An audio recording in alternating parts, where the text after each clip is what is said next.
Welcome back, focus learners, to this explainer. Okay, so if you're an indoor plant parent, you already know the changing of the seasons can be a seriously stressful time. Today, we're diving into our ultimate comprehensive winter survival guide to get your indoor potted plants safely through those harsh, cold months.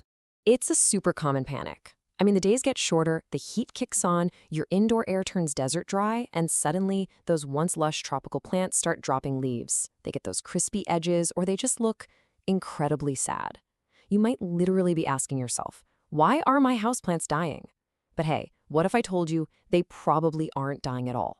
Today, we're going to unpack the clear, actionable solutions you need to keep your indoor jungle not just alive, but actually thriving. So the crucial point here is this: your plants are just resting. See, as the days shorten and temperatures drop, indoor plants enter a period of semi-dormancy or sometimes full dormancy. Think of it as a brilliant survival mechanism. The plant just slows down or halts its growth entirely just to conserve energy. Once we reframe that anxiety and realize, oh, they're just resting, we can completely adjust how we care for them.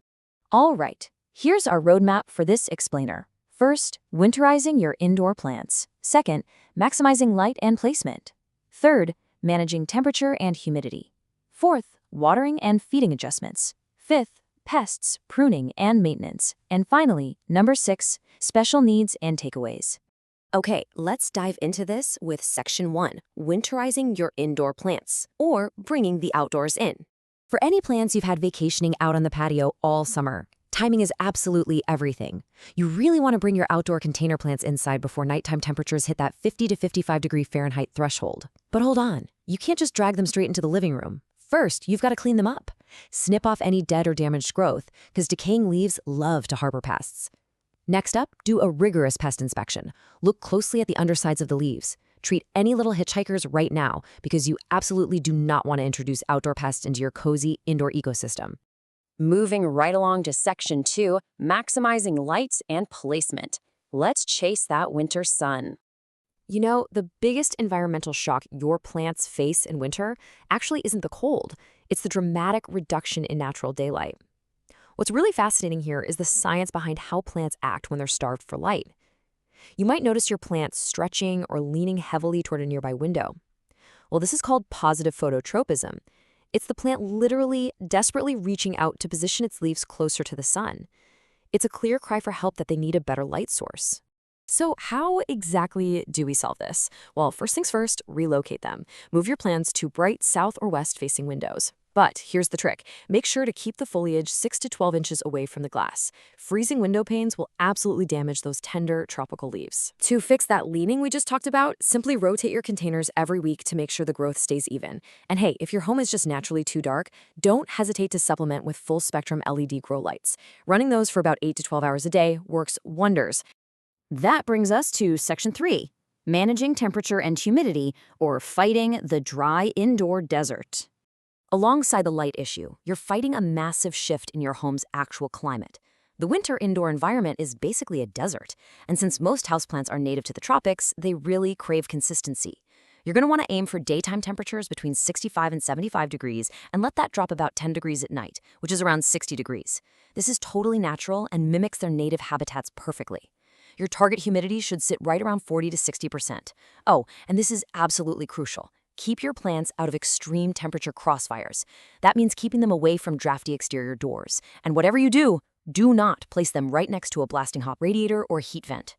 And this brilliantly illustrates a highly effective, super low-tech way to boost that humidity if your house is stubbornly sitting at, say, 20%. It's called the pebble tray.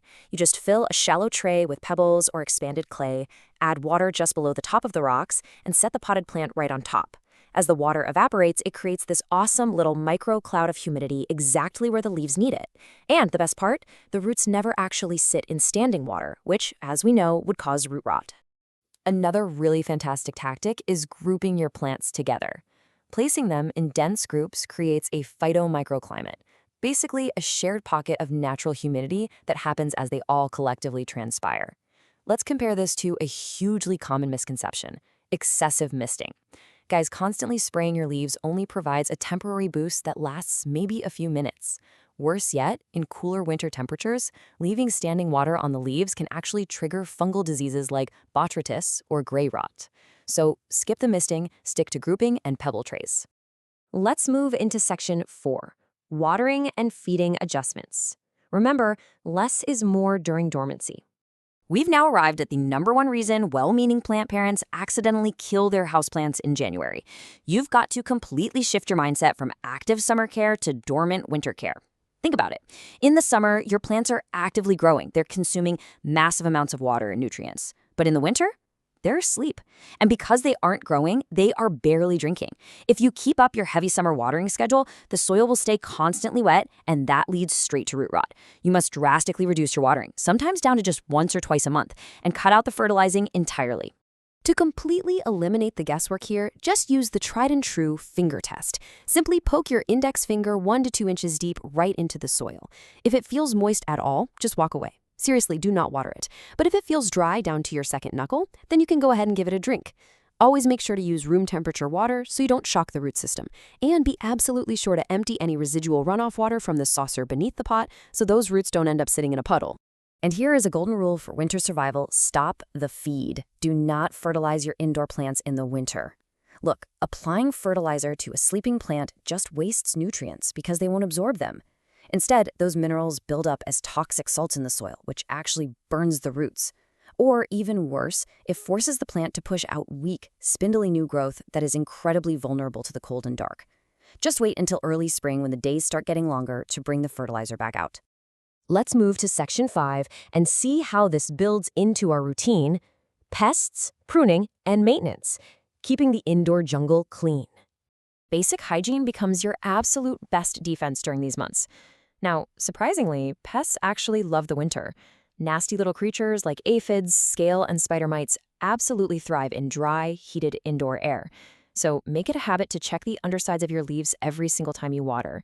If you do spot an infestation, treat it right away by gently dabbing the foliage with 70% rubbing alcohol on a cotton swab, or grab some insecticidal soap. Also, keep in mind that central heating blows a ton of dust around. Take a damp cloth and gently dust off your leaves. They really need to be cleaned to absorb what little winter light is actually available. And finally, resist the urge to repot.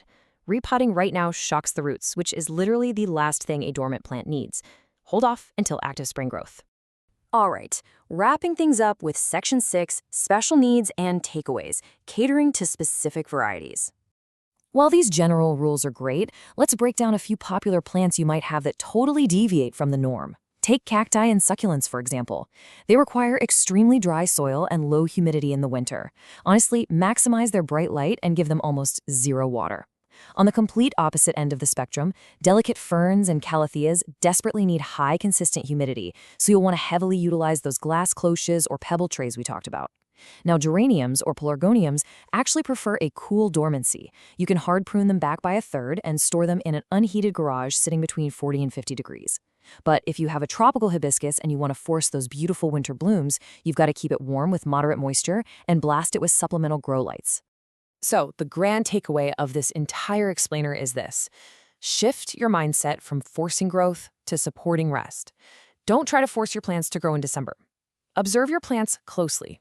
If you adjust your watering, boost the humidity, and chase the light to match their dormant state, I promise you, they will reward you with explosive growth when spring finally arrives. Just a quick disclaimer before we go: while this guide provides comprehensive insights that cover the vast majority of common houseplants, individual plant species might have unique requirements. It's always essential to research or seek expert advice for any highly specific plant concerns or rare species in your collection. That wraps up our winter care protocol. So I'll leave you with a question to ponder today.